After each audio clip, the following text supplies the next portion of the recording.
Saja, ciri-ciri yang pertama, KPM atau penerima bantuan sosial yang ciri-cirinya nanti tidak akan cair lagi bantuan sosialnya di tahap 3 dan tahap-tahap seterusnya, yaitu yang pertama, penerima bantuan sosial yang di dalam kartu keluarganya itu memiliki anak sekolah atau selama ini ia memiliki komponen anak sekolah.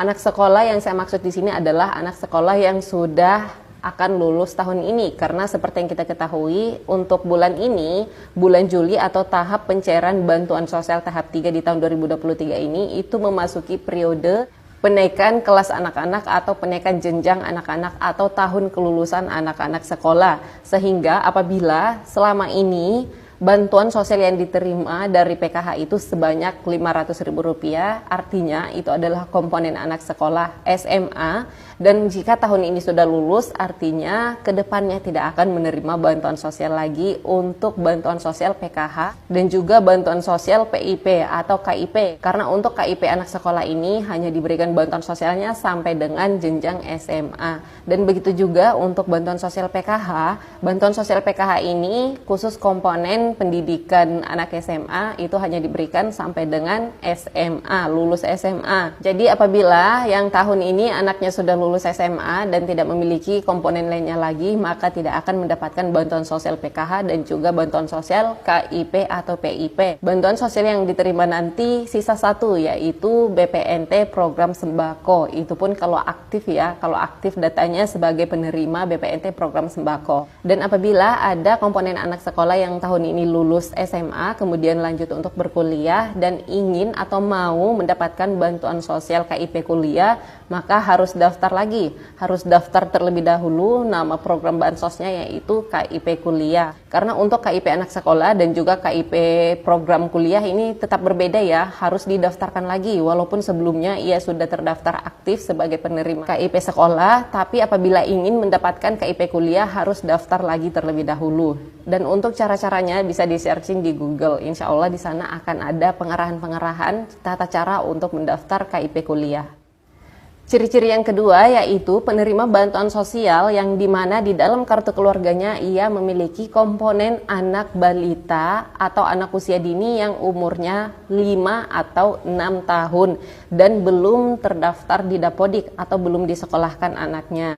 Atau mungkin disekolahkan tapi anaknya belum terdaftar di Dapodik, karena kenyataannya sekarang di lapangan dan juga hasil dari analisa kami, salah satu penyebab bantuan sosial komponen anak balita ini kebanyakan yaitu adalah anak-anak yang berusia 5 atau 6 tahun tapi belum terdaftar di Dapodik. Ternyata di tahun 2023 ini untuk anak-anak yang berusia 5 atau 6 tahun itu sudah harus terdaftar di Dapodik dan dibayarkan komponennya atau diberikan bantuan sosial terhitung komponen anak sekolah, bukan lagi terhitung komponen anak balita. Sehingga pada saat dicek data KPM ini, data penerima bansos ini di 6NG, di sana keterangannya muncul tidak memiliki komponen, padahal anaknya memang baru berusia 5 atau 6 tahun. Dan ada juga beberapa di usia 6 tahun itu atau 5 tahun itu belum disekolahkan, belum terdaftar di Dapodik.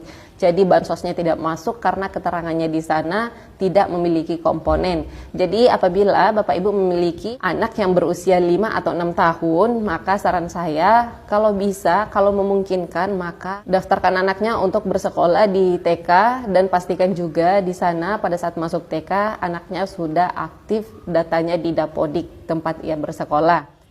Selanjutnya, ciri-ciri yang ketiga yaitu penerima bantuan sosial yang dimana di dalam kartu keluarganya itu memiliki komponen anak sekolah seperti yang baru mau didaftarkan TK misalnya, atau dari TK baru mau didaftarkan SD tahun ini, atau dari SD baru mau naik jenjang SMP tahun ini, atau dari SMP naik jenjang jadi SMA tahun ini. Nah, ini perlu dipastikan pada saat pengisian formulir pendaftaran anaknya sekolah harus dipastikan untuk pengisian data diri anaknya dan dilampirkan juga berkas-berkas yang padan di Dukcapil, sehingga pada saat pihak sekolah mendaftarkan anaknya ke Dapodik, nama anaknya itu betul-betul sesuai dengan yang ada di Dukcapil. Karena ini nanti ke depannya bisa bermasalah juga ya, beberapa kasus anak-anak ini atau komponen anak sekolah ini tidak masuk bantuan sosialnya, tidak bisa dibayarkan karena ternyata data diri yang ada di Dapodik ia tidak sinkron dengan data yang ada di Dukcapil atau ada perbedaan data.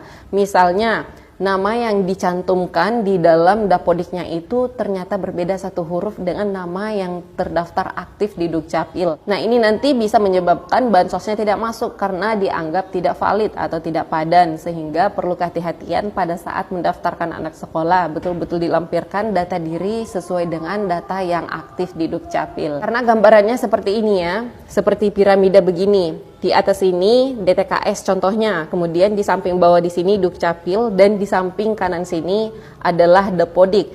Ketiga data ini, DTKS, Dukcapil, dan Dapodik, semuanya harus sama, harus sinkron, harus sama persis, tidak boleh ada perbedaan sedikit pun. Jika terjadi perbedaan sedikit pun, contoh misalnya kesalahan satu huruf untuk nama anak tersebut, maka nanti tidak bisa sinkron antara tiga ini, sehingga dianggap tidak bersekolah atau tidak memiliki komponen anak sekolah lagi, dan bisa menyebabkan bantuan sosial PIP-nya dan juga bantuan sosial PKH-nya tidak aktif lagi atau tidak bisa terbaca di pusat sebagai memiliki komponen, sehingga dianggap tidak memiliki komponen lagi atau dianggap anaknya itu tidak sekolah dan bansosnya tidak dibayarkan. Berikutnya yang keempat, ciri-ciri penerima bantuan sosial yang tidak akan cair lagi bansosnya di tahap 3 dan tahap-tahap selanjutnya, yaitu yang memiliki kartu keluarga tidak update. Contohnya, ternyata di dalam keluarga tersebut itu terjadi perubahan data. Misalnya yang tadinya hamil, kemudian anaknya sudah lahir, otomatis kan seharusnya kakaknya diupdate ya.